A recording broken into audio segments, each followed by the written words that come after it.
Welcome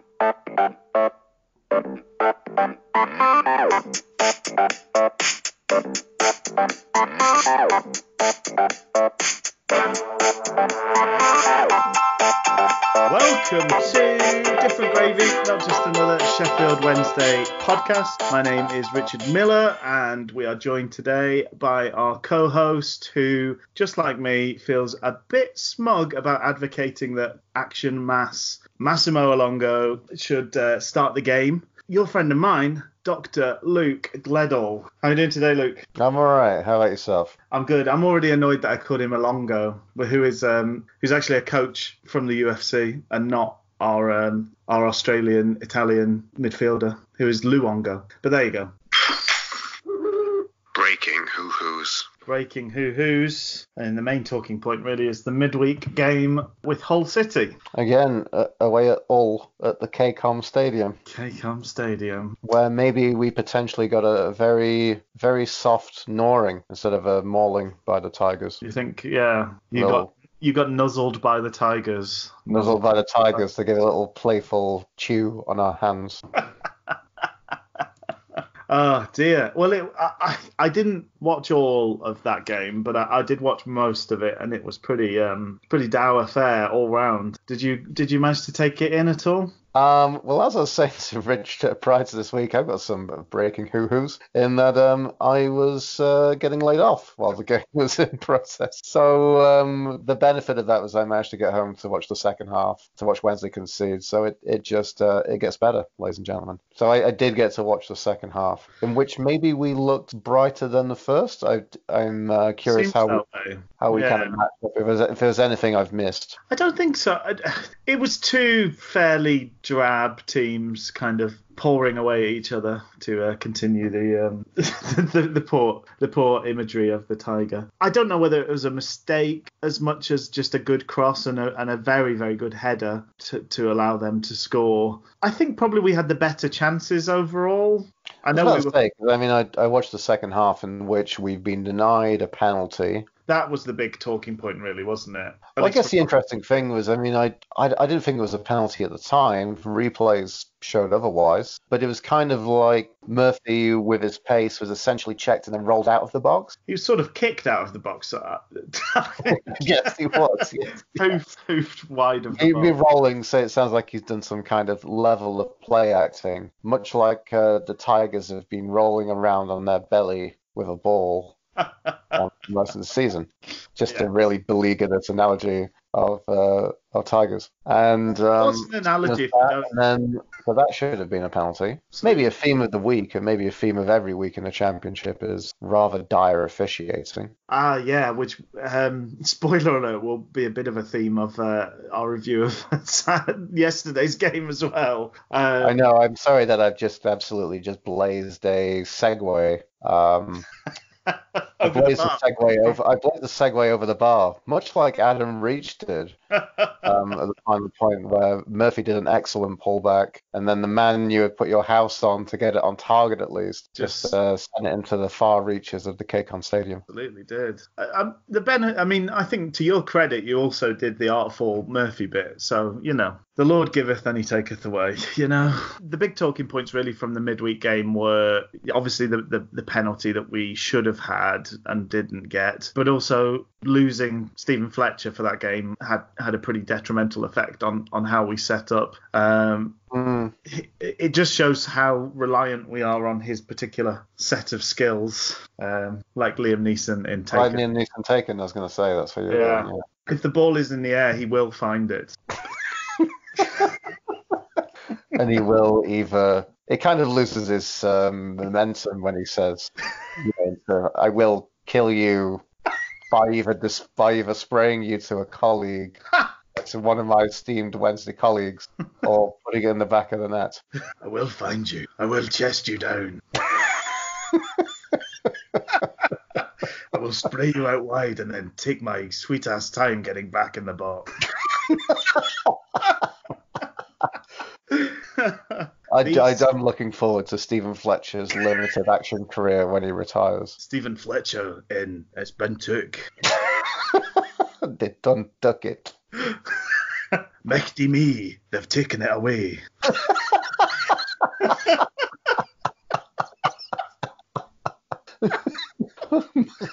James Clevens, help my ball. That's the sequel. And just to really, just to show that the stakes aren't really that high, is it a bag of Granny Sukas? First off. Wonder if the crack team, the Expendables of Week and Fat Bob, will get on. Week would be Barry Bannon, obviously. Oh, of course. As played by he was Barry born Bannon. to play. So yeah, I'm looking forward to his Sean Connery presence. Oh, that's it. League of Unextraordinary Gentlemen, perhaps. League of Championship Gentlemen. Oh, look, it's Johnny Russell. Yeah. It's my good friend, Charlie Mulgrew. Oh, superb. But I think, yeah, to unfortunately bring us back onto the drab whole affair. This sort of game is kind of a feature of the championship as well, in that it's just sort of, kind of two heavyweights in the final round limply pouring at each other and hugging and not much happening, no real quality. A lot of repressed hugging, isn't there? Yes, a lot of that. Because it could have gone either way. It could have easily been a 0-0 draw. A very sort of stereotypical midweek championship game, I would say. Hutch picked up his 5th yellow of the season, which meant that he wasn't able to start the game on Saturday. It meant he had to serve commentary duty. He did. So as a sort of segue in, how was the Hutchinson experience on iFollow? So I was going to leave this for later, but we're getting into things now. We're ripping along at a real speed. Yes. Much like the game against Hull wasn't. So Hutch's commentary, as I've said, was both telling and anodyne at the same time. Oh. So it was kind of like, you're like, oh, this is interesting. And then you're like, no, it isn't actually. It's just basically kind of telling us what we think we know already, to be honest. Kind of a bit like, I don't know, I can't remember. There wasn't even anything that I think that was really interesting. I'll write that down. From the dressing room. Yeah. Oh, well, that's a bit of a shame. Like, was it maybe the most interesting stuff was like, well, the fans don't really see what you've been told to do in your game. Yeah. Did you Did that comment that Gary Hooper is still a man without a club? Apparently, Yes. Bristol City were talking to him. Okay. But that was some information that was new to me. But I don't know whether that was just. That's a bit of extra. That's a little bit of extra, possibly. I don't know. So yeah, it wasn't particularly, but it's probably better than, I don't know. I was almost weirdly looking forward to because it was supposed to be Giles Coke. Yeah. But then, as we said, he probably got injured for that one.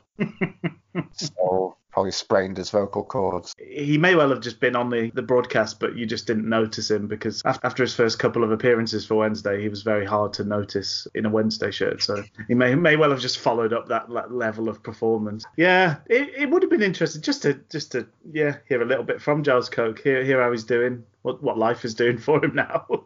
Because I understand he's with Oldham, but he's played 4 times last season, so I imagine he's probably got a serious injury or not fancied, one of those two things. Yeah. But you would have thought that if he hadn't played, he probably would have been injured, I guess. Yeah, he was a pretty permanently injured guy, wasn't he? Yeah. I was thinking, because there was the, this is a complete sidetrack, sorry, but there was the Paul Corrie interview that was kind of doing the rounds about how miserable his time was at Wednesday. But it did remind me of that really odd period where Dave Jones, he brought back Giles Coke from a loan, and maybe Prutton was on loan somewhere and came back as well, or just came back into the team. And he kind of like built his midfield around these two. It was like the Expendables, like these two guys that nobody really wanted anywhere. And he kind of rebuilt a midfield around them, and it kind of weirdly worked. At least I remember that there was a brief kind of Prutton renaissance. Yeah,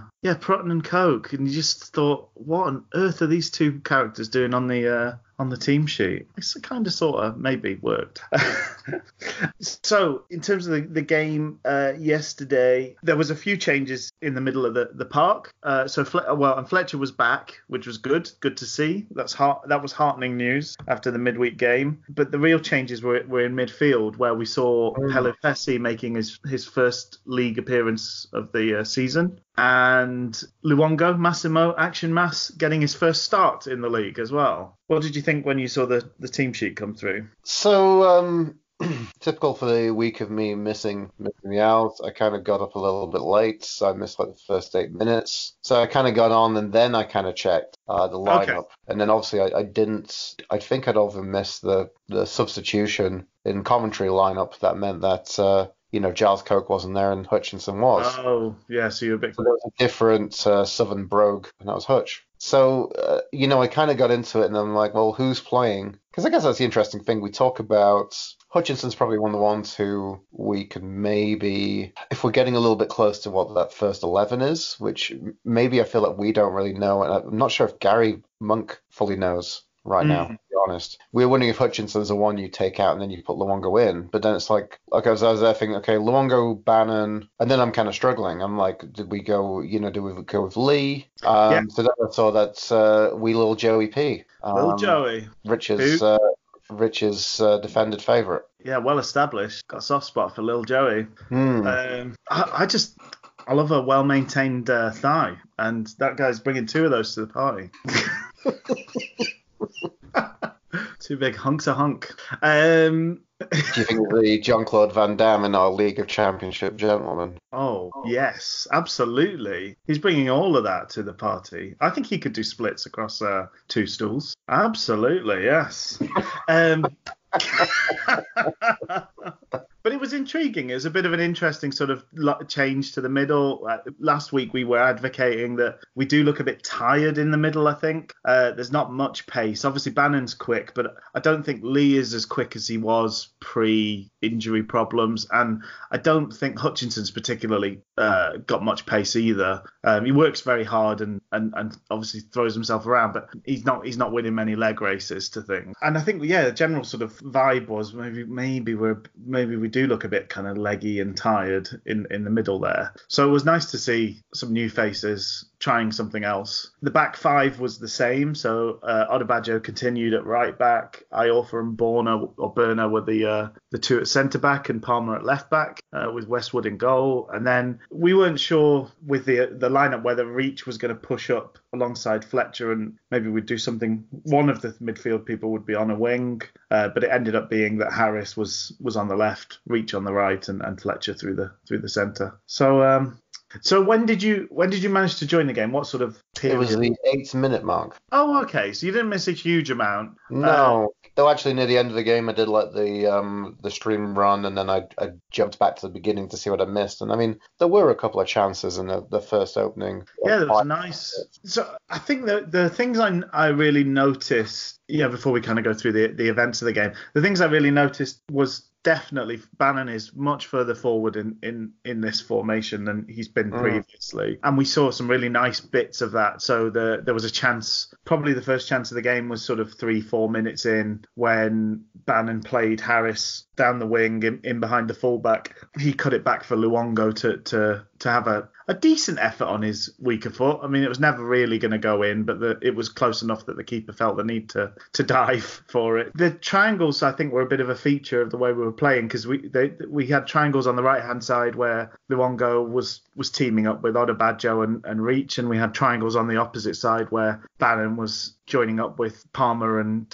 Harris. Both sides to pretty good effect as well, I would say. I just wanted to bring up on who scored. I tried to bring up So I think I saw like a weird one, which was I think it was on Flash Score, because I brought the lineup up on Flash Score, and they were seemingly saying like a 4-2-3-1, but I think it was definitely who scored and have it as that Pelopessi, like a 4-1-4-1. Yes, much more 4-1-1, I would say. Joey P screening the back four in that holding CDM role. and then allowing times he longer further up the pitch. At times he looked like a third centre-back. He was really deep. But then we figured out after a short period of time, really his job was to sit on Windass. He just followed Josh Windass all around the pitch. And Windass was not in the game at all as a result of that. He was really disciplined, Pelupessy. Really stuck to his task well. Odebajo got yellow carded in an incident with Windass, but which unbelievably, despite the fact he sort of shoved Odebajo in the back of the head, the ref didn't even talk to Windass afterwards. But I think part of that frustration that he was taking out on Odebajo was that he just couldn't get into the game. He'd had such a tough time doing anything, and that was all thanks to the work that Pelupessy was doing. We've sort of touched on that. I am a fan of what he can do. I don't by any means think he should be a starter, but I like Pelupessy being part of our squad. I think there's going to be games where he can do a job for us. And yesterday was a kind of prime example of that, because I thought he stuck to his task brilliantly and screened the defence really, really well. And there was a couple of times he read the pass before the player even started playing the pass, because you could just see where the spaces were, and he was filling that gap before the ball even went there. There was one in the first half that he just read wonderfully. So I mean, he did have his usual bit of the phrase you've coined, negative playmaking. He did a little bit of that, which unfortunately is a bit of a feature of his game, but I really thought he did a good job. And that's why I was intrigued a little bit by Sam Hutchinson on the commentary, because watching that, I think he should be thinking, I might struggle to get straight back in this midfield, because I thought the midfield as a whole looked pretty good. They looked bright. We were on the front foot a lot more than we've been in previous games. And just in terms of sticking to that task, I thought Pelupessy did a really good job and was very sort of tactically disciplined in a way that I don't think Hutch does that very well. He's always got to go and have a little run where he charges around after the ball. He's got to kind of take his frustration out somewhere. Whereas Pelupessy was able to stick to the task he was given. And I think that the shape of the team and the defence was better for it.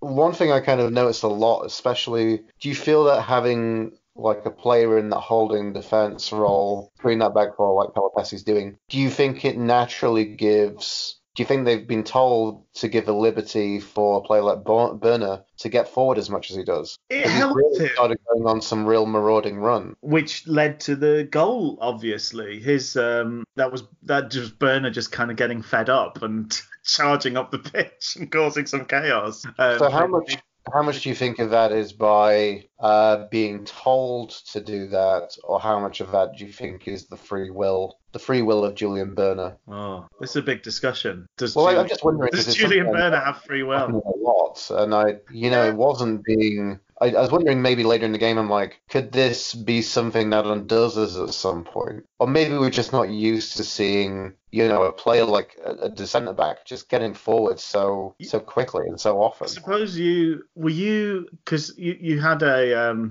period of abstaining from the Wednesday. Did that mean you missed Majid Bouguera's? I unfortunately did miss out on that. Right, That's yes. A classic bit of one of the, real peanuts in the turd.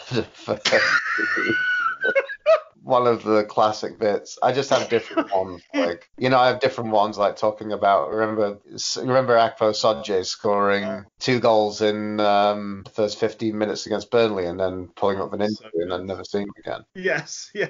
Yeah. Glorious. Well, I mean, I don't feel as worried when Burner does it. I think he picks his moments better. But I do, I think the discipline of Pelupessy, meaning that he will drop in and fill the gap, helps. I also think the pace of Iorfa as a recovery is a massive assistance in that. So I think that's freed Burner up. Because if he gets caught out, Iorfa is genuinely quick enough to kind of be the lead defender in that he goes up for the ball and then also sweep up after himself if he misses the header. He's so fast and so kind of rangy and gangly. He can kind of, as I say, sweep up after his own misses or mistakes. And that's seems to be quite freeing for Burner. But it's an interesting combination. The fact he's doing it and doing it so effectively means it must be part of his game. So presumably it's something he's done before. He looks like he enjoys doing it. Yeah.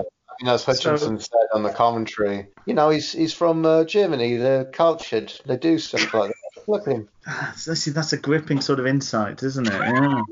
One of the things that was interesting was that Hutchinson did say that when, Joey was in that role screening the defence and was saying that's the role I'd like to do. I see myself more as a defender than a midfielder. Right. I think we kind of think about because Hutchinson doesn't, we talk about this weird Gerard Lampard situation we get with Bannon and Hutchinson. Had them previously, trying to train them away from it, like we're training dogs, I guess. Some kind of Pavlovian conditioning that we're doing on Bannon and Hutchinson. But the fact that they often are on each other's heels and both looking to do the same thing when they're both being in the same position. Yeah. So I don't know. That's interesting because it makes me think. That is intriguing. About what is the tendency for both players to think, I work great. I feel comfortable being in that holding role for different reasons. Hutchinson's probably there just being like, I'm protecting the back four. And I think Bannon has the mentality of being, I can be the, the deep lying quarterback playmaker, the QB, the CB role. Yeah, that's interesting because I'd always kind of thought they both want to do the same thing when they're there. But that comment sort of makes you think that maybe, as you say, Hutch wants to be there just to kind of be a third centre back.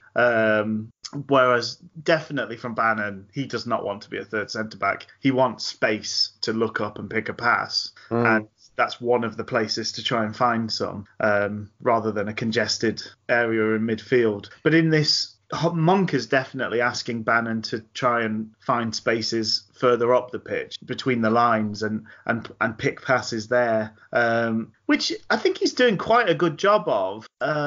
He could get better. I think it's going to be intriguing. Now we've got to the international break. It's going to be intriguing to see. Monk has several times now said, we're working on shape and we're working on defending, but we've not really had a chance to talk tactics offensively. So he's said in the lead up to the game at the weekend that's one of the things he's looking forward to the international break for is to do some of this work. So it will be interesting to see if we see changes in the way that we sort of shape up going forward, if we see changes in the way we play. Previously, you talked about how long we've gone in the build up to attacking. What did you think? I thought today we played a lot more football, but I don't know how did that feel for you? No, I did. Well, that was the interesting thing was that the first half I was like, well, it's not been scintillating, but kind of see it just felt like a bit of a battle between both teams. Yeah. But not in like a real, not without any kind of elements of, interest or flair or play, because those were present, I would say. That's probably a fair comment. There was a bit of playing, there was a fair bit of playing around on the deck. There were some nice moves. You could definitely see a lot of, you're talking a lot about the triangles. Yeah. Which was interesting, especially when you look at that kind of midfield that naturally you kind of, just in terms of positioning, you think about triangles. But then it's good to see those players are making options for each other and just, trying to pass it around kind of on a small level. Yeah. No, I think it felt like a progression in the way we were playing, and a lot of times it was fairly attractive when we were sort of playing nice quick passes. Reminded me sometimes of the way I think Carlos, nice periods of play under Carlos were often that quick exchange of passes. So it was nice to see some of that in the play, but I think you're probably right. By and large, the first half was pretty low in terms of the quality that was available. The best chance early on went to Wigan. Had that cross that sort of came off Burner's calf and then went to their number 11, who is Massey. A player who I think we were linked with previously as well. I remember. I knew I recognised the name. So him alongside Morsey, another player who we've seemingly admired over the we've been over the summer transfer window. Because he was at Chesterfield, wasn't he? Mm-hmm. Chesterfield, Hull, and Wigan, I think, career progression. Yeah. No, we've definitely been linked with him a couple of different times. But he had a really pretty tame shot that Westwood. It came through a crowd of players, and Westwood sort of watched it onto his left foot, and it went back out again for another chance. And Burner put his tremendous big German chest in the way of the ball, and stopped a sure goal from happening, and celebrated with all the passion of a goal scorer. Have you seen the brilliant sort of video or GIF that's going around of his? I have, yes. I know exactly what you mean. And we talked about it before. It's very much he's done this before. He's done a few fist pumps, and we talked about his joie de vivre in celebrating such things. Yeah, he just he loves defending. Oh, interesting. Sorry, just watching that chance back. That was the only time I think Windass got free of Pelupessy, because I don't think he got the ball after that. But Windass put the initial ball in, having got past Pelupessy. But it was a great block. No question of a handball. It was right in the middle of his chest. And then, walks away, fist pumping and a big cheesy grin on his face. What a dude. So that was an initial sort of scare, and I think probably it was against the run of play, because we'd had a couple of half chances before that.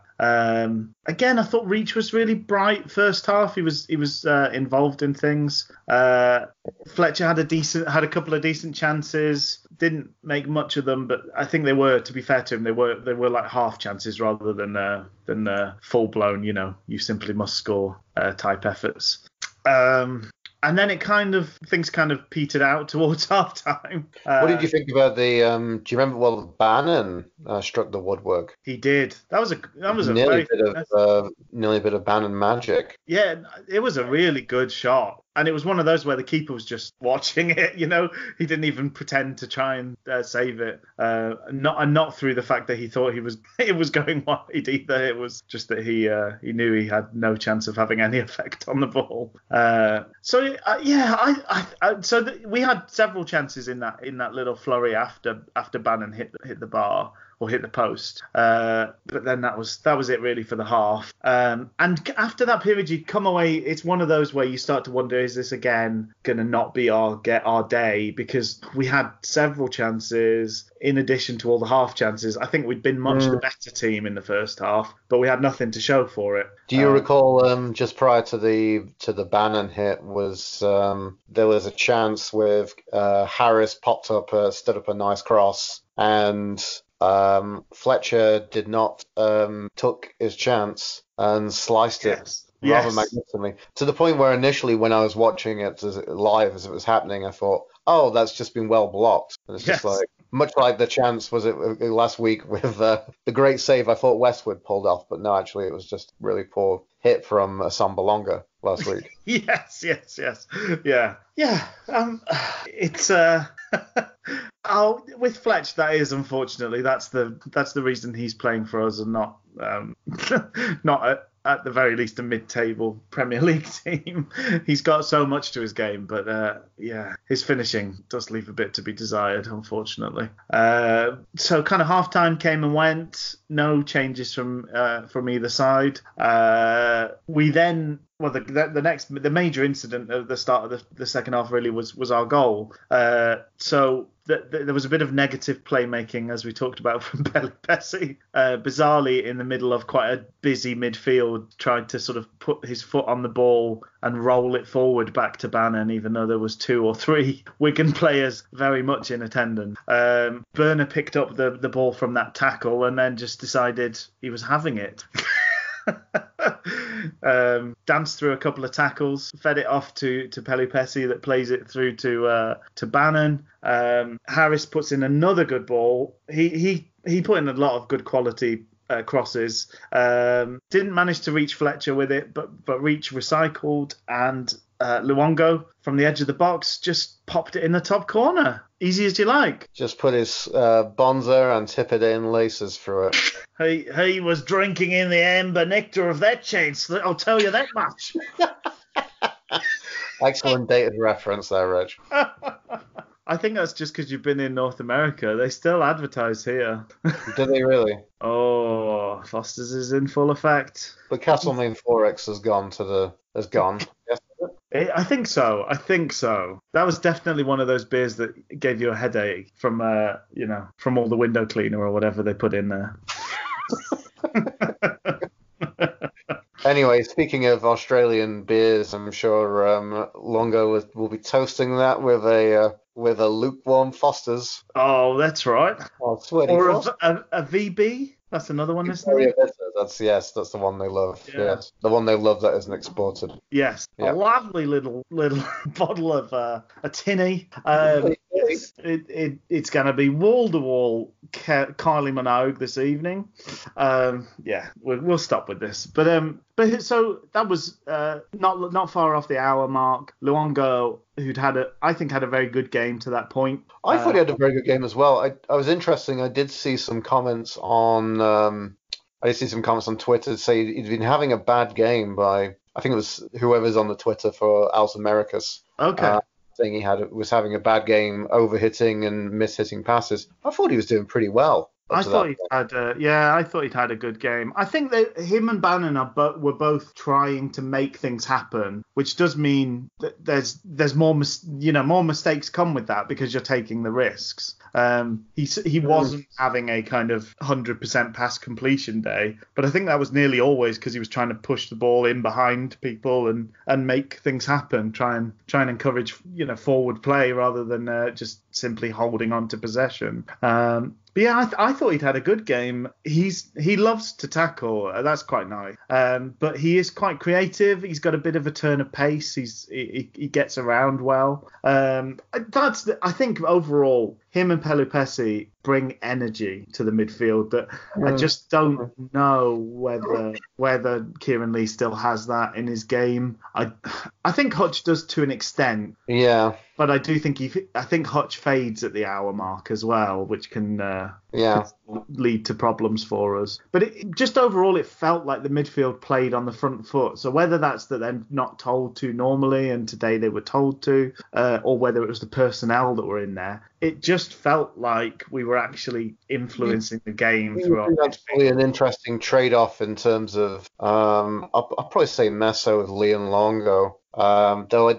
I would say Luongo is probably a much better player than Kieran Lee. Not much better, he's a better player. At this point in time, I would agree, yeah. At this point in time. So you kind of wonder about the similar thing about Hutchinson against Pelupessy. I mean, Pelupessy is a younger man than Hutchinson is. Yes. And obviously probably hasn't had his history of injuries and limitations, his bodily limitations. They're two very different players in a sense. They are. But then effectively you're trading off against a player who's so, in Hutchinson, there's probably a lot more kind of cultured and a lot more composed. And this was a player who was, at Chelsea, he was primed to be the next replacement for John Terry. Yes. At one point. So you're probably talking about a player with a lot more kind of skills. Absolutely. And a lot more kind of... It was interesting. So I've been saying that basically. So Hutchinson's commentary was a bit dull. Bless him. But I still really enjoyed hearing his lovely Cockney chops around, stumble around some words and some sentences. It was fun. Were there any players? About they were talking about Kieran Lee, and Hutchinson was saying you can tell the players that have come from prominent academies. Yeah. Kieran Lee was Manchester United. Yes. I wonder probably in himself. I think that Hutchinson's a man who I feel is very confident in his own abilities, but also very charmingly humble at the same time. So obviously he's the one making that point, so he wouldn't bring himself into that. But by association, he sort of is at the same time. Exactly. So you could probably see the fact that the similar thing deal with him that, yes, he's spent so much time with Chelsea. I think he's probably been at Chelsea since he was in his early teens. Is that correct? Yeah. I would think so. That sounds believable. If it's false, it sounds like I know what I'm talking about. So you think about that trade-off, just to kind of draw a line under that, was do you trade off someone who has the qualities of Pelupessy, which is the man has industry and enthusiasm, but probably a bit limited in some of his footballing skills. Against Hutchinson, who has a lot more kind of composure and kind of a little bit of class in himself, but just his legs are tired and will fade throughout a game as well. I think it's good to. I suppose what I hope is the outcome of yesterday is that we mix them up a bit. Because Hutch has played every single game, every single league game to this point.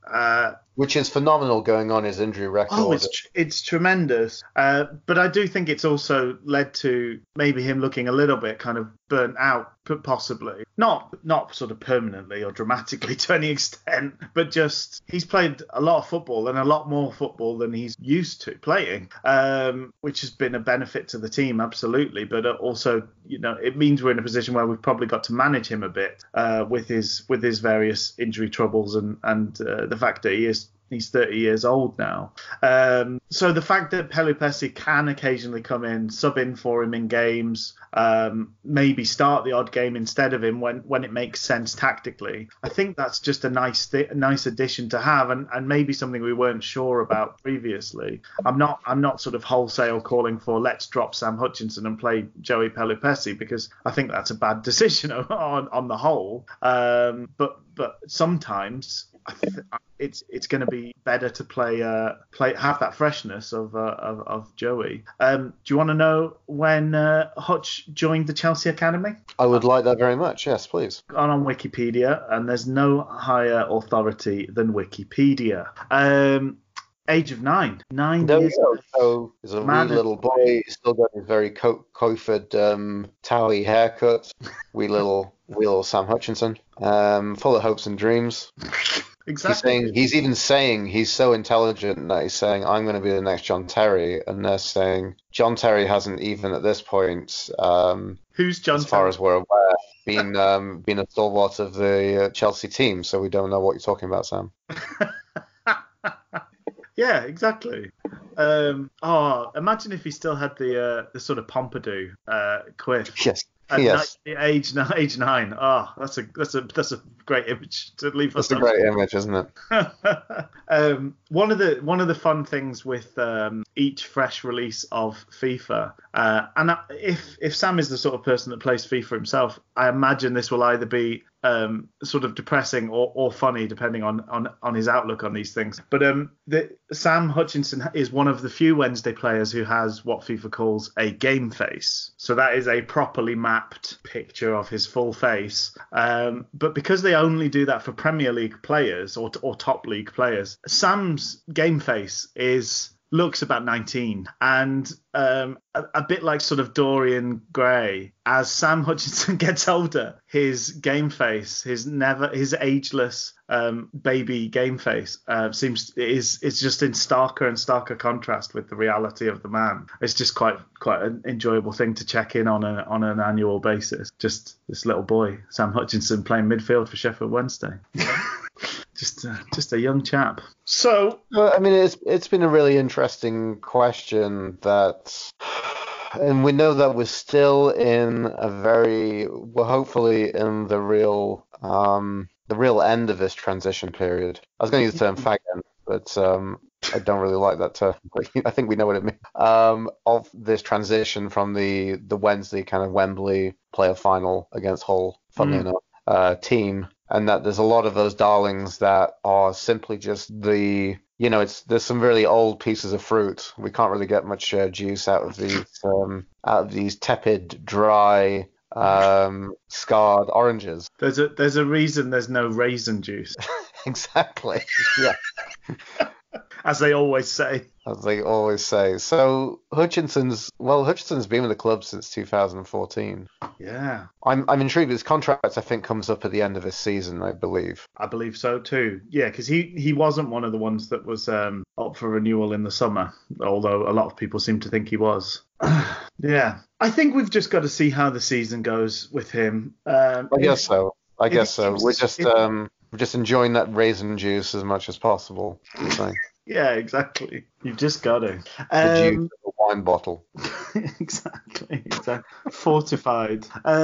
So Wigan in the build up to the game Gary Monk talked about how good Wigan are from set pieces. I think, to be honest, we didn't really see much of that. Mulgrew takes, it seems, all of their set pieces, Charlie Mulgrew. But we gave away a lot of free kicks in this game in and around, well, not in a box, around the box, in and around our final third. Yes. We gave away a lot of kicks, and that gave Mulgrew lots and lots of chances to put the ball in. Not just the words of Richard Miller, the words of WhoScored.com as well, who've also made this weakness. And now, but anyway, sorry, carry on, Rich. No, that's okay. No, it's good. It's good to know I'm backed up by the stats. But genuinely, the best ball he played of the whole game. I did say to my surrounding folks who bear the brunt of an awful lot of nonsense chatter from me during a football match. I said he's going to get one of these right at some point because we keep giving him chances to. And lo and behold, it was in the 69th minute, he dropped an absolute perler onto their newly brought on massive centre forward Moore, and he got a good header on it. He lost Borner in terms of his marker, but it was a great save from Westwood, saved it onto the bar. I think that was their best, maybe their only chance of the second half. I don't remember them doing much. That was pretty much it, because I mean, when I'm kind of looking at Westwood, that was the only stuff he had to do. Kiefer Moore, who is 6'5". Yeah, big boy. He moved around pretty well. It's maybe a bit of a surprise that he didn't start. But that seemed to definitely be the tactic, was basically just put some height on, basically. Yeah. That was how friend of the podcast, Lee Cook, was looking to get some points from this game. Yes. So we almost had the chance to make it very comfortable Wednesday at the kind of 75-minute mark, which is another controversial moment. Palmer puts in an absolute peach of a cross, but no Wednesday player was in a good position to take up the opportunity he'd given them. But the ball dropped to Adam Reach, who hit a pretty fine volley, which was again blocked out. And then Stephen Fletcher poked home the deflection off the goalkeeper, but unfortunately the joy was short-lived because he was judged to be offside. It's one that's quite hard to tell. There was a picture going around online to show that Fletcher was onside. I think it is watching the video back, it's quite hard to tell where Fletcher was quite in relation to the defender, but it's very, very tight. The linesman should have had a good view of it, although you have to think from the linesman's perspective, he would have seen Stephen Fletcher, but maybe not seen any Wigan players, which makes it hard for him to judge. And I thought we were supposed to give benefit of the doubt to the attacking team when there was doubt, but it doesn't ever really seem to be the case for Wednesday anyway. I thought it was a really harsh decision and one that I thought it was onside. I thought it was pretty clearly onside. Yeah, I wonder how much of a mess VAR would make of a lot of situations in the Championship if it ever drops down. Some of the offside decisions with VAR, they make me profoundly sad, to be honest. Giving what you have to remember, what is the offside rule there to do? Is it there to rule people offside if a hair is offside, or it's to stop people getting an unfair advantage from standing beyond the defender? That's the whole point of that rule. So when you see these videos of like millimeter, not even like micromillimeters, a knee is offside by a micromillimeter. What advantage has the player gained from having a micromillimeter of a knee offside? Yeah. None at all. They are literally in line. To the naked eye, those two players are perfectly in line. There is no advantage. They are both starting on an equal basis. But because we can with VAR, because we can define the distance of a Nats chuff, which X player is ahead of, X attacker is ahead of Y defender by a Nats chuff. By a Nats chuff, yes. And that Nats chuff, I mean, that's worth $1 million in terms of getting to the ball first. It's just silly. I think there's some of the rules we're getting I don't really remember ever being as aware of the fact that there's this kind of shadowy body in charge of the rules of football. But it seems like every year they're making some tweak or change or adding prominence to this element or other. And a lot of those moves just don't seem to be for the benefit of the game. This one where if the ball touches the referee, it then has to be a drop ball. We had one of those yesterday where the ball bounced off the referee to the player it was played to, and we had to stop. We ended up getting a goal kick, we ended up going back to the goalkeeper. What is the point in that? No. He's not negatively affected the play at all. No, he should have just said play on. I don't understand what the whole to-do with that was. Speaking of bizarre rule changes as well, so an interesting thing. So I've come into the beginning of the podcast saying that Sam was saying some things that were a little bit dull. There were actually some good. There were some good kernels of goodness from this kind of conversation. So they were talking about the rather strange ruling that now players have to go off if they're other side of the pitch and they get substituted. Yes. They have to walk around the pitch. And I thought it was hilarious when Fletcher went off. I felt like Fletcher was he might as well have been on a small model train, kids model train, just pootering around the side of Hillsborough by, the Kop, doing his little waves like the Queen to the fans in the Kop and the South and the North and the South. It was just ridiculous. Yeah, so by the time, the play went off and then the play went kind of back and the camera went back to a more central position. Look, there's Stephen Fletcher still making his way around the pitch. It was just nonsense. And so Hutchinson was saying, one thing that Hutchinson, they were talking, Rob O'Neill and Hutchinson were talking and saying, look, this is nonsense. Hutchinson said a nice thing, said away at Millwall, Neil Harris said to the Wednesday players, don't bother going around the outside. It's not going to be good for you. Just come off the pitch. Oh dear. So I don't know. They kind of said that as a way of it was nice. I'll murder you, mate. Mate, don't do it. Don't do it. It's not worth it for you, mate. Oh, they'll string you up, mate. Don't bother. They'll look at you with your lovely hair. One of their jelly deal voo sailors. I tell you what, when they whack out them voo sailors, you with your lovely hair. Oh my goodness, no, doesn't bear thinking about, mate. You'll be like one of them troll dolls. Yeah. Oh my days. What? They'll spread you on toast like pate, mate. Do not bother. No, come off with this idea. I'll protect you. Don't worry about it. Oh, good stuff. So, but yeah, it's just an absolute nonsense rule, basically. It's just why are these meddling? I don't know. It feels very much like we can fine-tune this beyond comprehension, basically. Well, it's a bit like the rule that they brought in for the USA World Cup, where an injured player has to go off, which was supposed to stop time wasting.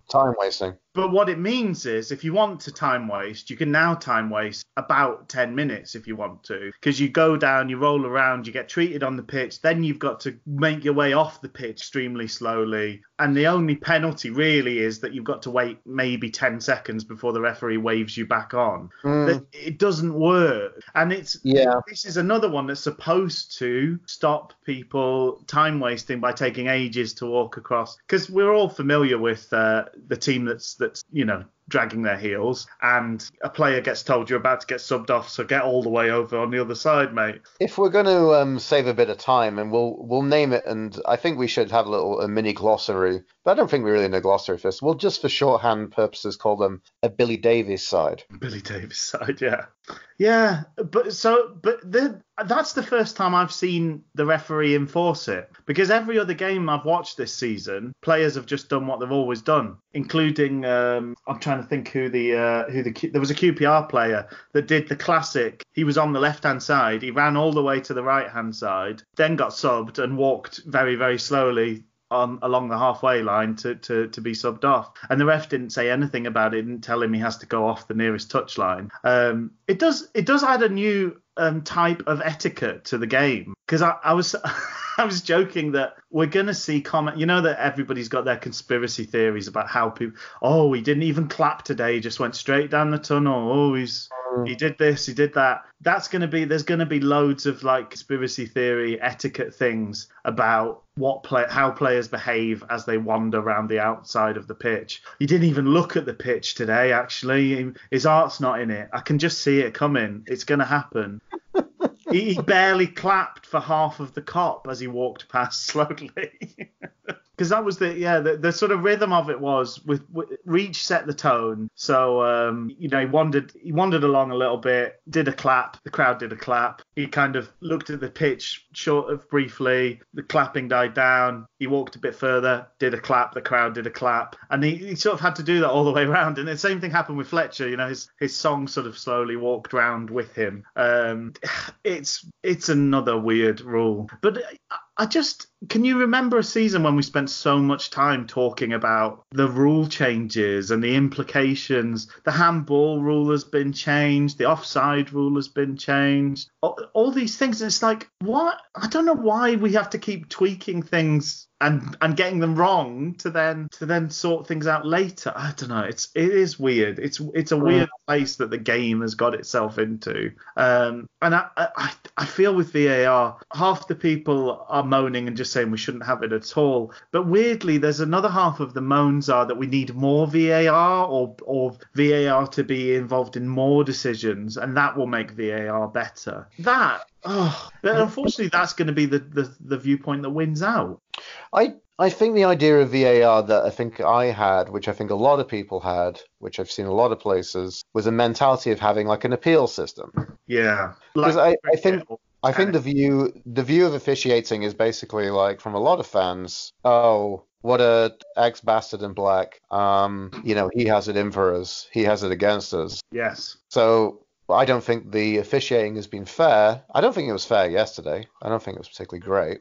Case in point, the end of the game, the last sort of flurry of activity. Oh, the handball. I mean, the Harris tearing down the wing, catching them. Oh, literally their last attack. Number 3 shoves Harris. Harris somehow manages to stay on his feet. Number 3 shoves him again, and he falls over. And neither of those apparently are fouls. I think what we suffer from at Hillsborough, and maybe I'm sure this is all clubs kind of talk a bit like this, but I definitely felt it in League One. But it feels like to the assessors, the way you stand out reffing a game at Hillsborough is you're not a homer. You do the exact opposite, and that's you being strong because you're not giving in to the crowd. Yeah. And what tends to happen is you then, like yesterday, genuinely felt like everything we did was a foul, every little touch. And we got very few things given in our favour by comparison. I think Odebajo definitely deserved his yellow card. It was blatant, just purely a professional foul. He didn't want Windass to get away from him, and he rugby tackled him. Yes. And when that didn't quite work, he sort of hung on to him again. But the fact then that Windass can sort of shove him in the face and then shove him in the back of the head and not even get talked to, it's sort of like a weird dual standard. I mean, yes, it's a foul. It's a bad thing to do to stop someone running. But we're also generally in the game, we penalise retribution higher than the original crime. That's kind of the established way of things is, yes, it's bad to do something to kind of affect the game, but it's even worse to then be the person that then goes and shoves someone or then goes and squares up to someone. They're at least given equal billing, if not punished more highly. And nothing happened to him. And it was a very long time, I think, before Morsey got his yellow card, and he kind of had fouled an awful lot. But Harris just got kicked and Byrne just kicked and shoved him, pushed him all over, and there was nothing given. Very rarely was anything given, and there was nobody was given a card for it. And he was getting very frustrated, Harris. I think one of the standout things about Wednesday is we don't tend to talk to the referee that much, apart from maybe Bannon. We're not one of these clubs that gets in the ref's face and talks to him. But we don't have those characters, do we? We don't. But Harris, genuinely, it was like he was asking the question, because it's like, what does he have to do for it to be given a yellow card? Because it just was time and time again. But there you go. Again, thankfully, it didn't cost us. We've said that a fair few times. But the fact that we ended up with 15 fouls and they ended up with almost half that, it's pretty questionable. I don't recall us getting upset with referees quite as much until probably the pomp of the Carvajal season. Yeah. That felt packed with a lot of referee incidents, like those times. Particularly Forestieri seemed to be a big part of it. There was the alleged dive when he was brought down. Was it a game against Hull, I think it was, and he was sent off? Yes. Yeah. And Preston as well. Preston away. He was given 2 yellow cards that day as well. Just to kind of come back, I think people wanted VAR to be a system like an appeal system, so that there would be a bit of, try and correct some of those situations. I mean, referees do an impeccably difficult job. I think it's just there doesn't seem to be any recourse for any bad decisions. Yeah. Everybody wants the system to be fairer, I just don't know what you do about it, and because I don't. There's no talk about VAR in the Championship. It would cost an awful lot of money, and there's just not that money in the television rights of the Championship, and the clubs won't want to pay for it. So I don't know if it's that much more costly than it would usually be anyway. I don't. Was 2 sets of referees for a start, and there's like Hawkeye-esque camera stuff all around, isn't there, as well? Because I think that's the offside decisions are done by the Hawkeyes, I think. Anyway, right. Yeah, but I don't want that to happen either. I'd like VAR to die forever. But it's felt like a familiar refrain. Almost every game this season we've been saying the refs cost us, including midweek. That was a time when the ref cost us a penalty, at least, if not a goal, and cost us a point. Because at that point in the game, that would have been a big turning point. Chances are we would have got a draw out of that game at least, and maybe even won if we'd got the penalty that we should have had. It's not the first time that's happened to Murphy. I don't know whether he's got a reputation a bit like Forestieri, so the refs are sort of marking him harshly because he's a diver. I don't know, but that's 2 or 3 times now that he's won a penalty and it's not been given. So that brings us to the end of the game, pretty much. Do you have any sort of final thoughts, or do we want to get on to player ratings? It's just disappointing with that decision. Like it felt like it should have been a comfortable win yesterday, and it wasn't. So it just feels a little bit. It just is. I mean, it's at the end of the day, it's 3 points. It's in the history books. We add that to our tally. We're now 3 points off the top. It's 19 from 11 games, which I think is the best start we've had over 11 games for the last kind of 6 seasons or so. That's right. So it's incredibly positive. And yet, the funny thing is we can look back and we can say, Hull, this time last week we were chatting for the last episode of the podcast, and I said if we don't get 4 out of 6, we'll be disappointed. And I think we have to kind of harshly be disappointed because we've had a very, very comfortable start to the Championship season. Yeah. Who has been the biggest test? Fulham, possibly? Yeah, Fulham are the only team that we would pretty much expect to be right up there at the end of the season. Yeah, and then we're away against Preston.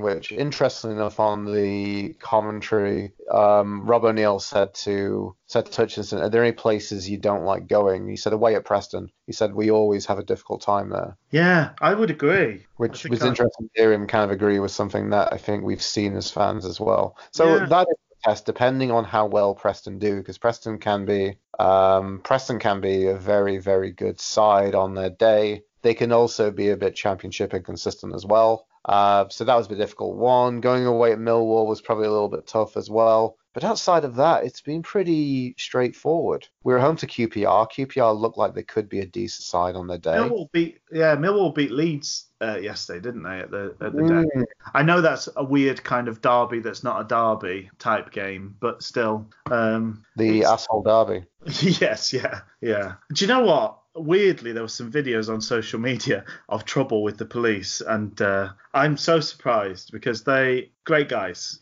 both Not my sets of kind of fans. fan. Oh, not that kind of fan. They're like the Ryan Shawcross of fans. Yes, exactly. I just So, don't know why just they to- keep getting into trouble. Yeah, just to come Go on. back to this. Yeah. It's a weird one. It feels like we're doing well, but it feels like the real tests are yet to come. Back after the international break, I believe, without looking at the fixtures, it gets a lot more difficult. So we're doing really well. We're in 8th position. It's a great start, but still there's reservations, being like, we haven't really been tested. We haven't seen anything which makes this Wednesday team think, that we're going to be the thing we desire, which is a top 6 team. It's hard to judge because we've not played teams that are that high up. But we've also, I would expect, it looks like Huddersfield is sort of turning things around. We talked about how good their squad was when we beat them. I wouldn't be surprised if Huddersfield are a top half team. I think Luton is another one that they could end up basically anywhere between, about 10th and relegation zone, just depending on how things go. Hull are a good championship team. Again, they'll be sort of mid-table or thereabouts. I know we're sort of looking at it and going, they're all in the bottom half, but it's only 11 games in. And part of the reason they're in the bottom half is we beat them. So I don't know. I think it's a bit hard to sort of judge now, like look at our first half of the season and go, oh, well, we've only beaten bad teams because that's where they are now. Some of the losses will look bad because in retrospect we should have done better because those teams end up lower than we thought. And some of the wins will look better because those teams will go higher than we thought. So I don't know. I just think we've got to enjoy it for what it is rather than kind of try and deeply analyze where it stands in the spectrum of things. The main thing is we've played 11 games and we've won more than half of them. And so the next block of 5 before the international break gets tough. We're away at Cardiff on Friday nights, pick for Sky. Home midweek game against Stoke. Who knows how that could be? I think Stoke have had a little bit of an upturn. I think they've changed things around a little bit, haven't they? I think they've had. Get sacked midweek. Is that what's happened? I don't know if they've appointed a new one. Nathan Jones gone. I thought so. Or did he say? I saw a news report saying that he expected to be sacked or something like that. But maybe that was him, or he'd understand if he was sacked. I'll have a little look. He's still there. Okay. So he was saying the culture is starting to turn, but I mean, obviously that's something he's definitely going to say to try and protect his job as much as possible. What a brilliant. Also, if you look at it, there's an article for Nathan Jones, Stone City Manchester's culture starting to turn on BBC Sport website. There's a brilliant little four pictures to one with like a series of reactions from Nathan Jones. So definitely can use that for his headshots if he's going for any acting roles afterwards. He's got a real range going on there. From a bit of joy, surprise, urging his players on, being upset, and then the real pumping the badge triumph at the end as well. So the man's got a lot of range. Whether his Stoke City side does, we're still seeing. They won, I think, yesterday, so that was a good result for them. But a team who should be doing a lot better than they are, very much in the mentality of Huddersfield as well. So who knows what's going to happen in that one. Then we're at home to Leeds. That's a nearly kickoff. Is that picked for Sky? Yeah, one of these horrendous Saturday 12:30 p.m. kickoffs, which translate to 5:30 a.m. Mountain Standard Time here in the sunny beaches of Calgary, Alberta. Picking on away at Blackburn. Who knows what's going to happen there? I guess, there's a lot of... This is the championship. This is the beast of the teams we play. There's a lot of games that you can't really predict, and who knows who's going to turn up. And then before international break, we're home to Swansea City on the 9th of November. So that keeps us going from this next international break until the next one. Yeah, you're certainly right. The teams that we've got coming up look much more challenging than the teams that we have played so far. Although we're nearing the point where by the end of that run, we're nearing the point where we've almost sort of played everyone once. So I expect that we can be a bit better. I think the losses. I think Preston we were outplayed, and QPR we were outplayed, but both of those were under Bullen, and it was clear that things were just not going right under Bullen at that stage. We could have jumped a bit earlier and maybe got a manager. I think one of the things we said at the time was if it was going to be Monk all along, we possibly could have done that at any point in the intervening period. Although I do think there was an element of trying to be fair to Bullen and give him a chance to make the job his own. Whether we should have done that or not, who knows?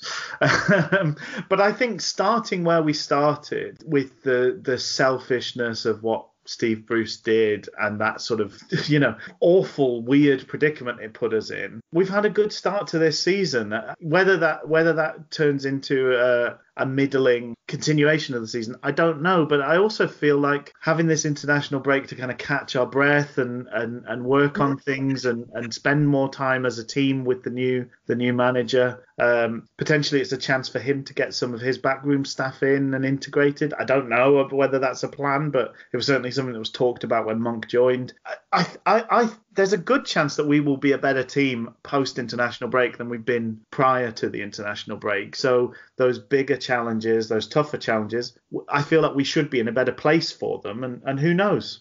It'll be interesting to see. I think by next international break, we'll know a lot more about what the season's going to be like. But yeah, it's an interesting. It's going to be an interesting sort of few weeks after that because they're all big teams, tough sides. So we'll see. We'll see how it goes. So I like how you're saying that because, with Munkenstein's monster, there could be some new parts that we could hack on. There could be some upgrades, a little bit of polish for the bolts through the neck, possibly. Oh, yeah, I'd expect them some brasso. Yeah, exactly. And I wonder about also, I don't believe I've ever said this, but I was actually interested by the fact that I know obviously Monk has worked with James Beattie before. Oh, yes, yeah. Retired pig striker, James Beattie. But I'm interested because apparently that's been a kind of concurrent theme within kind of Monk's sides, and he has improved strikers somewhat. That's interesting. Yeah. So do you think that's Beattie's influence that's done that? I'm wondering if so. Like, I'm wondering if you bring in someone as, I don't know if we even have anybody who's been a striking coach. Who knows? We've had that same sort of ragtag ensemble for, it just seems like forever we've had that just sort of weird group of shapeless, faceless men just hanging around. Kind of Bullen and Neil Thompson. Yeah. Yeah, who I don't, without being too critical, I wondered to a certain degree, I think we've definitely needed a few things in refreshing the squad, which we have done, is that we needed some players come in to give us some new ideas. I guess since the last kind of year, who can we look at? And I'm looking at the starting lineup, and we've got Burner, we've got Iorfa, who joined in January. Baggio, Harris, even Pelopessi's not that old, I guess, in that sense, maybe a little bit older, but kind of almost in that frame, and then Luongo. So we needed some freshness to the squad, and I wonder if we need some freshness in the coaching as well. We may well do, yeah. Well, I think to an extent, I think we have seen Fletcher look more. I think he's got in better goal-scoring areas since Monk came in, but that might just be a result of the team playing a bit better in general. It's interesting to say the work that you were saying that they were going to do over the international break on a more offensive nature. Yes, that's definitely especially interesting to say that after we've had a game away at Borough where we absolutely just we filled our boots basically. We did. Well, we're clearly working on set. So I think set pieces are one of the things you can work on fairly easily as a manager. And that was definitely, there was some signals. So when Bannon was going to take corners, we noticed it in the first half. There were a couple of signals he was doing. So at one point he had both hands on his head and then did that in the box as well. There was another signal that he was doing something to do with like rubbing his belly or something. But so that was like... I'm hungry for a goal, lads. I apologise. I don't know what that was. Jeez. That was good. I liked it. That was terrible. Your closest reference for a Scottish accent now is Mike Myers because you're a Canadian, so you're not to be expected to do a good Scottish accent. Oh, jeez, that's bad. I think his Scottish accents in Austin Powers and Shrek are like they're the equivalent of the Cockney accent of Dick Van Dyke, but don't get pilloried in quite the same way. It's true. Anyway, I've completely lost my thread, but there you go. It's fun. You're talking about the signals. So the interesting thing, The signals, Luke, the signals. The signals. So what we'd done, the first couple of corners were hung up at the back post, clearly meant to be nodded back down. Then Bannon was sort of touching his head, and it felt like the next corner went in then to a much more standard position where the guy who gets on the end of it could just score from it. He then also did one to that was sort of fizzed in at the near post. So it feels like we're working on those things, and obviously that's part of the offensive work. And a big part of what worked so well at Middlesbrough was our set pieces and getting the right people on the end of them. So yeah, I think it's going to be intriguing to see how it goes. I think overall, just looking at taking stock at this international break, I think under Bullen we were in a position where we're sort of going, oh, this seems a sort of decent enough squad and should probably be doing a little bit better than it is. I feel like under Monk we'll get the value out of the squad, but over time what we're going to learn is whether he can, to go back to our previous analogy. I mean, what's an analogy if you don't absolutely beat it to death? But to kind of get the juice from the raisins, whether he can kind of produce some of those actually punching above our weight performances, take some of those bigger scalps, and that's going to be the difference between us finishing like 10th or where we sit now 8th and being a top 6 team. And that's going to be the question with Monk. I think he will get the value out of the players that are there. I think I've been impressed so far with his planning and his kind of horses for courses sort of chopping and changing.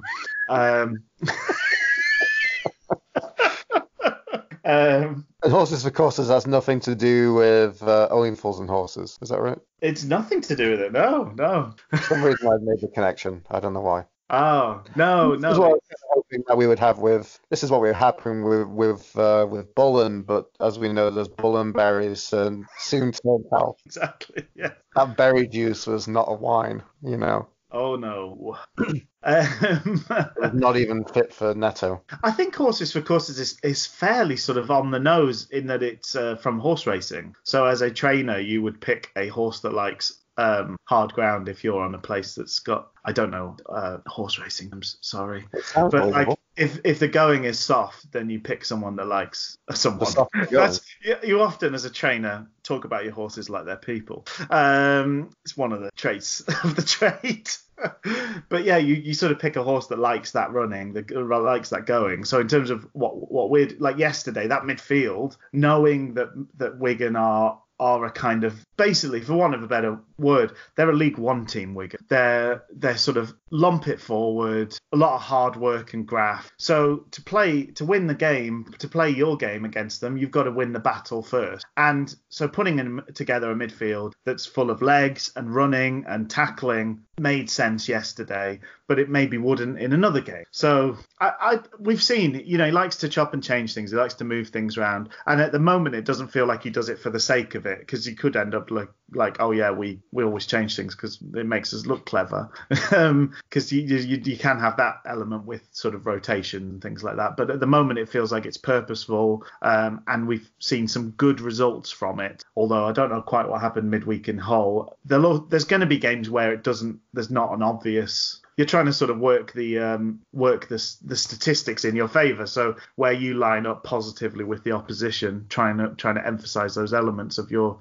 squad, which we did brilliantly against Middlesbrough. But there's not always going to be that obvious. If we do X, then they'll do Y, and that means we're going to win. So it's not possible always, but it seems to be paying attention and have that knack. So we'll see. So in terms of yesterday's performance, do we want to go through giving match ratings? Yeah, I've done them, which I thought was interesting. I thought it was interesting just because it's like I've probably been harsh about this win. I just would have liked another goal. I think that would have just been a thing. Just really would have just. Yeah, I could sort of sense that. It was a bit of an odd atmosphere yesterday. I could sense that's probably the takeaway. I haven't sort of indulged online, but I think you look at the fact we had 8 chances from open play. 8 shots from open play. That's pretty good going. We had chances we maybe should have taken better, but I also think sometimes 1-0s are you're clinging on for dear life, and thank goodness we escaped with the points. Yesterday wasn't that. It was really comfortable. After we scored, we managed the game very, very effectively. So I know what you're saying, and I think maybe to an extent I agree. It wasn't a kind of gangbusters tremendous game, but we did everything we needed to do, and we did it with relative ease. And I kind of felt like if it had got more desperate later on in the game, we kind of had another gear to go to if we needed to. But we just didn't. Wigan just simply didn't present enough of a challenge to make us kind of go to those areas. But anyway, okay. So Kieran Westwood. So I guess it's the interesting thing is that I sound harsh and I sound like I'm disappointed. I'm not disappointed with 3 points. I'm happy with the win. A hell of a lot better than a draw, or coming into this and thinking 1 out of 6 or 0 out of 6 even. It's still a test and going as Wigan. But still, I kind of look through the performance and I don't think I've really given anything less than a 6.5. Okay. Well, that's not. And I was wondering on the positive side, we start with Westwood. I've gone for a 7.5 with Westwood. I think I'd probably go for a 7. Yeah. Okay. I think it would have been a different performance if Burner hadn't bailed him out, because that was a really shocking save, a bit like his one against Fulham. It just hit him, and he didn't react really at all to it. It just sort of bounced off his left foot, and that meant it was a very easy second chance for them to take, which went past him. He didn't get to the second chance. So not only did he not react to the shot, he didn't react to his kind of spill afterward, but thankfully Burner did, and therefore we can just enjoy the fact that Westwood did make a great save in the second half. That was a really tremendous save he made from their header, that save onto the bar. I think he did all right kicking wise. I think he was fairly consistent today, which was quite good. So yeah, 7.5. That's all right by me. Yeah. Odebajo. The only thing I want to say with Westwood is I think the clean sheet would. I'm wondering if it would improve his confidence a little bit more. I hope so. Because I think it just looked a touch shaky. So there was several times him and Odebajo. It's hard to apportion blame, and obviously this is not the sort of thing that shows up on the highlights. But I think there were 3 occasions in the first half. Yes. Where Odebajo was holding off his defender, imploring Westwood to get out, and eventually got out and took the ball. But one of them really ended up. It was almost exactly like the Reading one, in that kind of Odebajo had done the work holding. Probably would have been low off, and Westwood took so long coming to do what he needed to do that they all ended up like hitting each other. And I think it would Westwood kind of was complaining that he'd hurt his ankle or something after that as well. But yeah, so I think you're right. I think he is struggling a little bit for a bit of confidence, which is odd because he's such a powerhouse confidence-wise normally. But yeah, hopefully the clean sheet will be a bit of a reset, and the fact that we get the international break now, that would be nice if he's able to pick things up a bit more. Good point. So which is interesting to go on to talking about Odebajo, because that's our next player to look at. I thought I'd give him a 7.5. I think he did very well. I think he had a good game. He's another one that he seems to come in for a fair bit of stick, which obviously was, I would say, was deserved up to the Preston game. I think since he's come back in the side, he's been really good for us. I think he's been probably consistently, I'd probably hazard a guess and say he's probably been one of our best players consistently. I would agree. And he seems to be trying to get further forward and get more involved. So, which I really like. And I think I've said previously, in some previous reviews of the fact that he's getting down that wing, I think just means a lot, because it does. He's a player with a lot of pace, and that's just going to make a lot of issues for teams. I think so. Regardless of whether I think maybe could as well be a little bit of a confidence issue, or maybe not fully the player. He's not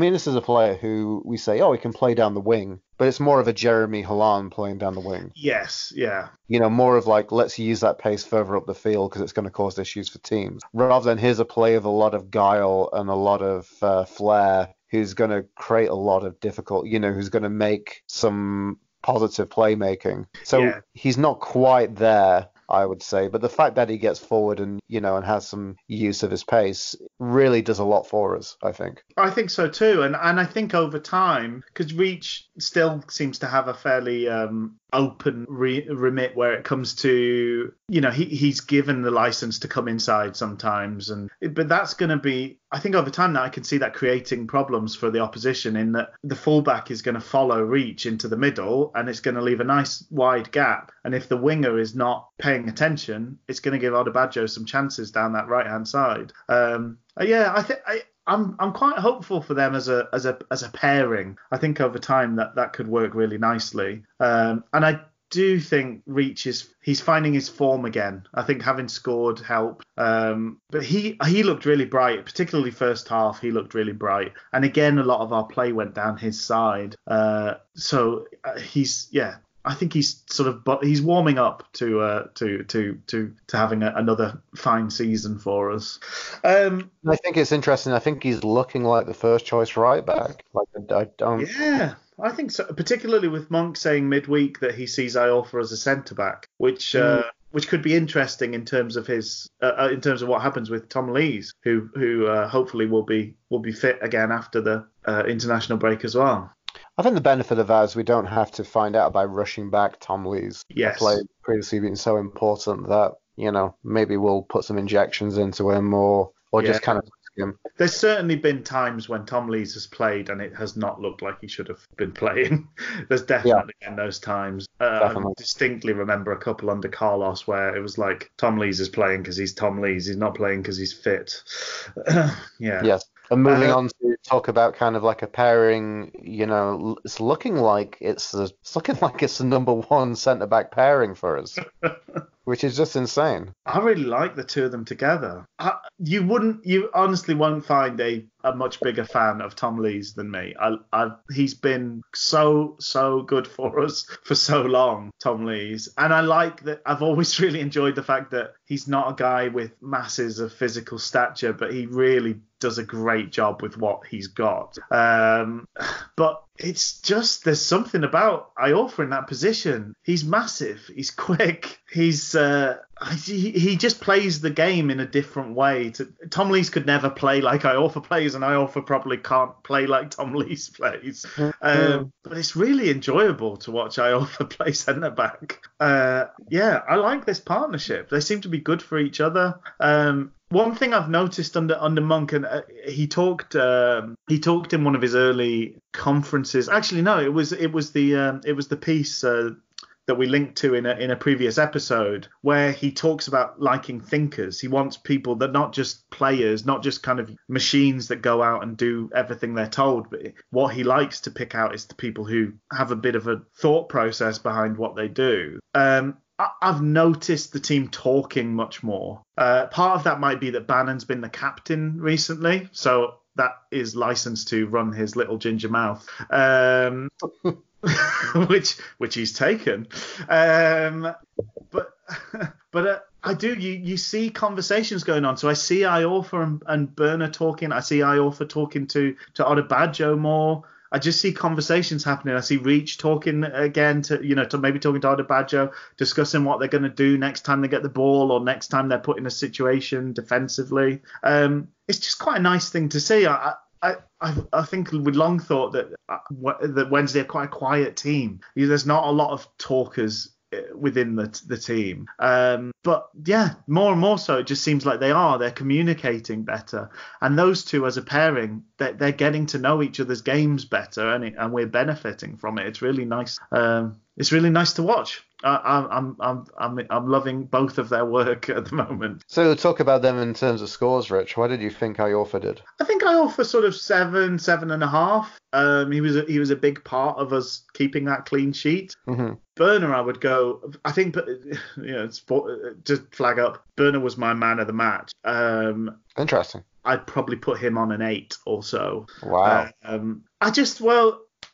He saves a goal. He didn't make our goal, but he played a big part in our goal happening. And as a centre back, to be that influential at both ends of the pitch, you're doing everything that's asked of you and a little bit more. I mean, his kind of his wild card run into the box created the chaos that let us score our goal. And he also started the move. I mean, it was almost like Lewis McGugan's first game for us, where he kind of cleared it off the line and then ran all the way up the pitch and scored at the other end. He was probably a slightly better cross away from that exact thing happening, but as a centre back, it's crazy.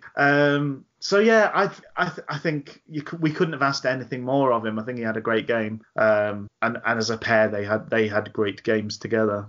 What about you, score wise? I was maybe a bit harsh. I think I put him as a 7, but I think I could probably stretch to a 7.5. He was very, very good. I think I was maybe just because, as we said there at the beginning of the episode, as I probably missed the days of Magic B. Yeah, I probably missed having someone who can be marauding. And also, if you probably talked to me about Sheffield United, I'd probably tell you that overlapping centre backs is bollocks, basically. The thing hot take. Overlapping takes on different gravy. Come for the dinner, stay for the hot takes. Different gravy. So yeah, I'm not a fan of. Maybe I'm not so accustomed to centre backs being marauding, but he's just been fan. It was probably one of his better games. And when I say better games, that's not on a thing of like saying he's been poor previously. He's been consistently very good. He's always been. I don't think he's gone below a 7 out of 10 at any rate. It's not a peanut in a turd. It's I don't know, a peanut in a Bombay mix. I don't know. I mean, you're allergic to peanut. Where's a good place to find a? I don't know. You don't really. I've got a deathly nut allergy, so this is it's all new to me. It's all new. It's all beyond your thing. I think I don't know, a peanut in a Snickers. I mean, if you okay, isn't that where you'd expect to find a peanut though? You would expect to find a peanut in a Snickers. You'd expect a few peanuts. If there's one peanut, that'd be a bad deal. I'm trying to upgrade your peanut. I know. Peanut in a poo analogy. I can't think of anything where peanuts greatly improve them. Chickpeas are pretty boring. Would it be fun to find a peanut amongst a dal? That could work, actually. That might be for any budding Indian takeaway chefs listening. Give it a try. Let us know if that was a nice little surprise, or maybe you made someone like Rich a trip to an emergency. Well, yeah. Once again, as a severe nut allergy sufferer, they don't need to squeeze any more nuts into Indian food. It's doing pretty well on its own. But let's go with Burner being finding a good performance amongst good performances is like finding a peanut amongst the dal. Which handily looks quite like diarrhea anyway. So,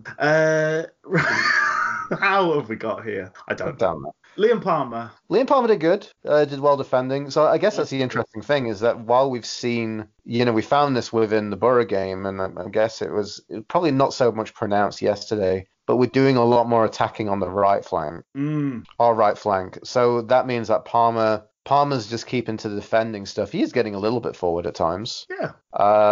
But maybe not as much as we kind of expect or seeing from Adebayo. And we've been a lot quieter on the left flank than we have on the right, let's be honest. Yeah, it's interesting. I don't know how much... It wasn't as obvious that Harris was being doubled up on today. I wonder if we're just trying to... The cat's out of the bag in terms of how good Harris is. So you're daft as a team if you leave him with space in behind your defence. He's gonna gobble that up. So it's maybe just that teams are, even if they're not sort of wasting extra resources on him, just the fact that you're aware and you position yourselves, you don't give yourselves much room in behind, might sort of negate parts of his game being reliant on pace. But obviously Palmer played the really good cross that the offside goal came from. So when he's up there, I think he's making telling contributions. But you're right, it's certainly not as regular as it was, and it's not as pronounced as I guess previously it's been. Yeah, I think the other thing that might be a factor is I think Harris likes to stay wide and get down, kind of get to the touchline and put balls in, which Reach doesn't really look to do. Reach tends to be cutting back on his left foot to play crosses. So it might just be that there's less room for Palmer to kind of overlap. I don't know. We'll maybe never know. But it's it's an intriguing thing to notice that he's not having as much to do going forward. But another good game. He was decent, yeah. I'd say he was good. Did well defensively. Yeah, they're both the fullbacks kind of were following their wingers round the pitch, so it ended up with some odd things where like Odebajo would be on the left-hand side of Burner sometimes. We kind of went man for man with their front. Garner stayed in the middle and mainly seemed to be talking to the referee, like the kid that hangs out with the dinner ladies at half time, or he was. That's what Joe Garner was doing with the ref. And then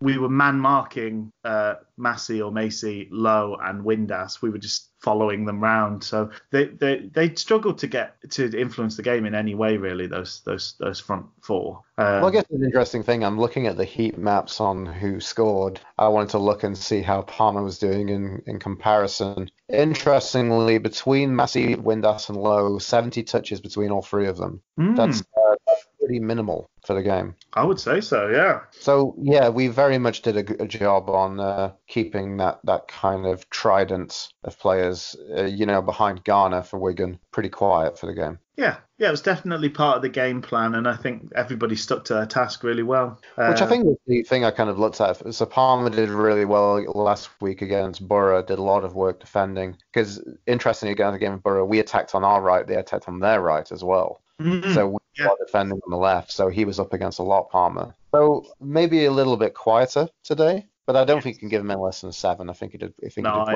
I agree. I think that's fair. Which brings us on to the start of that midfield trio, Joey Pelopessi. Oh, Joey. So he's my lowest mark. I gave him a 6.5. Okay. He did break things up, and he made a couple of important, one or two important haul downs at moments. He does like a tactical foul, does little Joey. He really does, yeah. But he doesn't pick up yellows for them quite often because he's got such a cute little face. He does that. He hoils them down and then he looks at the ref. And the ref's like, I can't get. He sort of ruffles his hair and says, I can't get a card.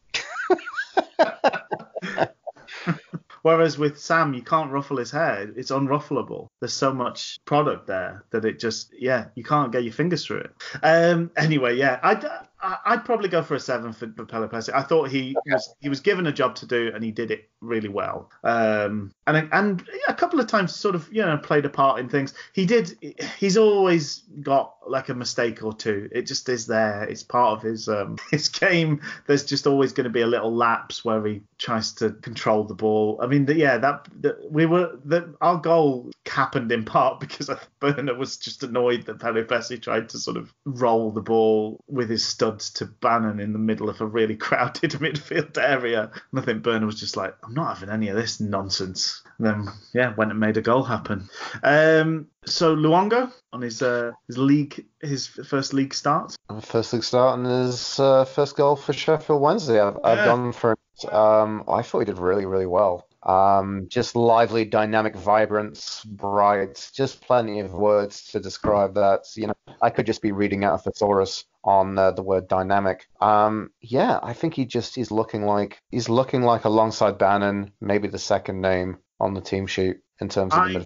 I hope so. I'd be quite sad if Luongo is not on the next team sheet that Sheffield Wednesday put out, because he's as you say, he was as advertised. He was action mass. He was all over the place. But he's got a bit of class to his game as well. He's comfortable enough to turn on the ball and take a bit of time if he needs to. But he can also distribute it quickly if that's what's required as well. It was really nice to see. I really enjoyed his performance today. So score wise, 7.5, or are you leaning towards him maybe being your man of the match? I think he's my man of the match. I can see the argument for Burner. I think the fact that he scored maybe is the slight thing that thing, isn't it? Yeah. Puts him a little bit ahead. The difference to have someone in midfield who could just comfortably stroke the ball home like that, which I mean is interesting. You look at that midfield three trio. Interestingly, in the commentary, Hutchinson brought up that, Pelopessi's got a shot on him. He does. And he does. He does have a shot on him, but the shot can obviously sometimes blind a child in the audience as well. So it depends where that finishing is going to go. Yes. It depends if he's blinding the back of the net or a child. Bannon sometimes comes out of a worldie, but not really known for his shooting prowess. He was a little bit unfortunate yesterday because he had that one which hit the post. He had another shot which was just very wide. close. It looked as though like he had a good handle on that. So to have someone who can look like they can possibly score from the centre mid is really huge, considering we talked a lot about how that balance of goals seems to be really off in the team. Yeah. And the squad. So he just does a lot to make it happen. And legs, industry, a bit of culture. He's got a bit of everything. I would describe it as a nonchalant finish. It just was nothing to him, which Yeah. was really nice. And he barely didn't celebrate as well, it seemed. Yeah, he looked pleased, but yeah, not overwhelmed. I think, Bannon's like 1 or 2 a season. I'd be surprised if he's ever scored more than 5 in a season, but I'm not going to look it up at this stage. Pelupessi's probably a similar sort of rate, maybe a little bit higher. But Luongo, certainly on yesterday's showing, but he looks like the sort of guy that might grab you, in a good year, might grab 10 goals, which is it's a vital thing to have. Because sometimes games like yesterday, all those well-crafted chances and things like that, actually just someone who can, you know what, I'm arriving late in the box. I'm just going to bang this in. I'm not messing around. I'm not going to take a touch. I'm just putting this top corner and see what the goalkeeper can do. And turns out not much because it's David Marshall, who must be 107 years old now. How is David Marshall still playing football? Yeah, it was great. So I probably, maybe I would give him an 8 as well. And then it's a tough thing to pick between the two. So Bannon I've gone for a 7.5. I don't know if you'd think he'd be as high as that. So he nearly came up with a screamer or 2, had some great play, and, he had a bit of a hand in the goal as well. Yeah, I think I'd agree. I think that's a good score for him. If Bannon is a great player and could easily, I think, have played. So I think certainly if he was a foot taller, he probably would have played all his career at Premier League level. But could easily, in another lifetime, he could have played pretty much all of his football at Premier League level. If he's got the kind of ego about him that I think most professional sports people need a bit of ego. It's why you get up in the morning. If he's got that, this team and the way it's set up offers huge opportunities for Bannon. He could be the guy. It's set up to let Bannon shine. And if he grabs that mantle, we could be in for a pretty interesting ride this season. I don't know whether he will. I don't know whether he can, to be honest, because it will require more from him than we've seen before. More creativity, more sort of incisive passing. But I keep seeing glimmers of what could happen and what he is capable of. We know he's capable of so much. But like today, Bannon could have been in a position where he played a part in a couple of goals for other people, and he could have scored 2 himself. And I think every game, by and large, is going to present those sort of opportunities to Barry Bannon because the team is set up to let him have the ball on the edge of their box in space. That's what the whole game plan is. Partly release Harris, release Reach, and give Bannon the ball where it matters. That, the meta game plan is that. And if Bannon rises to the occasion, which I think he can, and I expect him to more often than not, then he could be having one of the best seasons of his whole career. It's there for it to happen and become a hero alongside everything else. I don't know whether it will. It's a roll of the dice, but he's going to have the opportunity to do that. It's whether he can grab that opportunity is going to be a big part of how successful we are this year. Anyway, Adam Reach. So here's the interesting thing to think about. You could almost categorize Harris and Reach in the same breath. Yeah. So it's interesting that they were both quiet, but effectively they both had a hand in the goal. Yeah.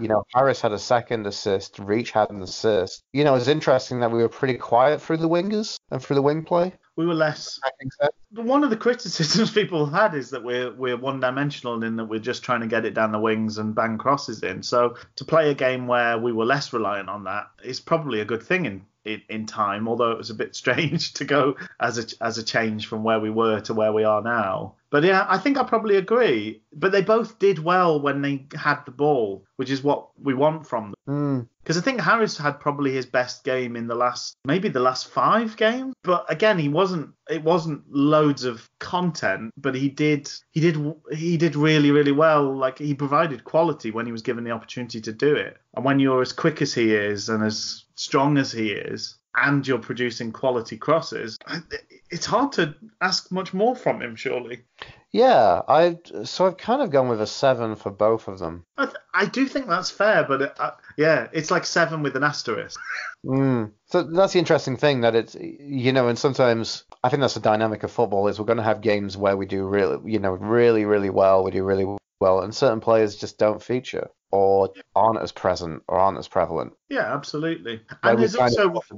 we've talked about a back four with Vadabajo doing really well, a man of the match for Burner, and then probably a slightly lesser grade but still high for Iorfa. And then we come to Palmer and it's like, oh yeah, Palmer did play. Palmer was there.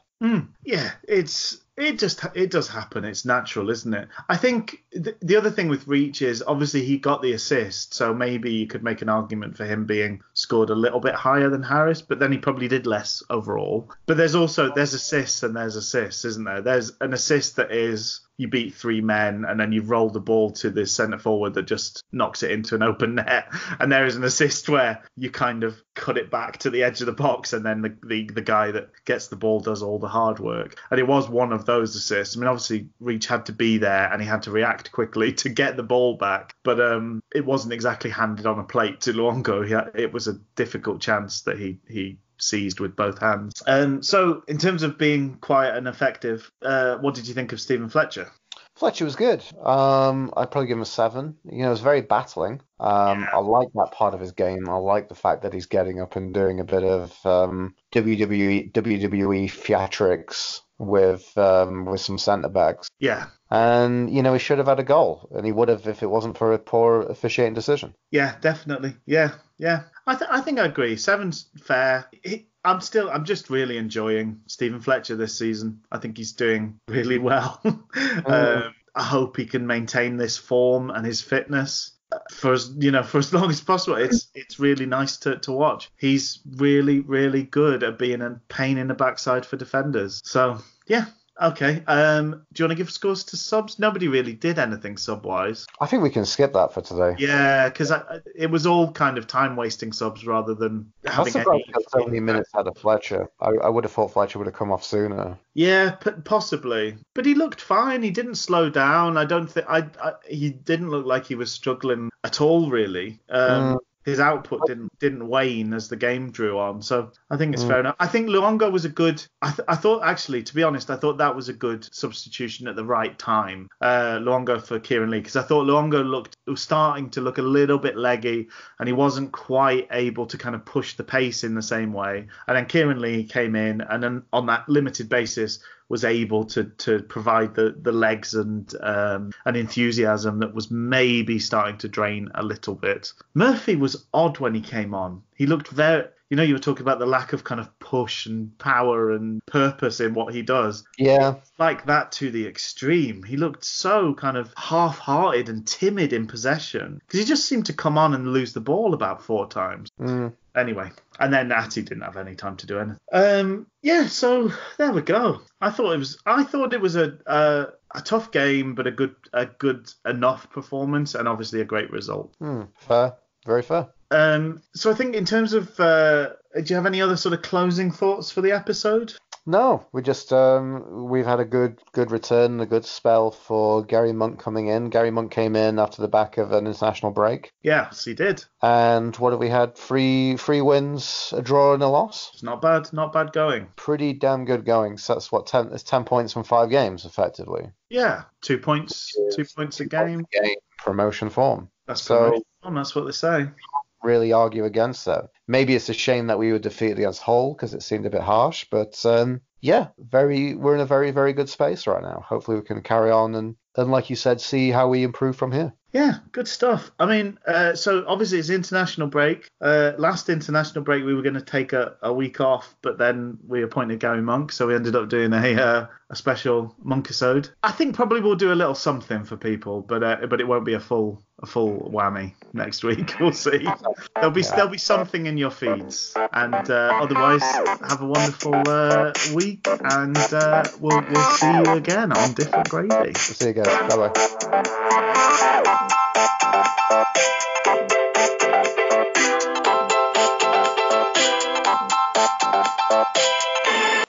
Tough game today, Paul.